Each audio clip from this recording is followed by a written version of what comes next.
Yung sa area po nung bewang, ma'am, ito na po siya. Pinabago ko din.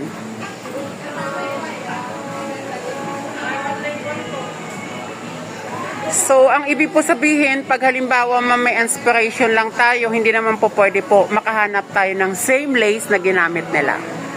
So, ito po yung ano natin, just reference, or ito po yung ating, ano lang, ang ating, what do you call this? Lace na ginamit, kasi since royal blue yun, ito po ang lace na available. So, pwede po natin siyang gawin as is, pag parehas ang color. Pero sa iyo pong design, ang naka-assign po is royal blue. So, ang ginawa po natin, royal blue din na lace po. So, which is ito yung available natin for the royal blue na lace.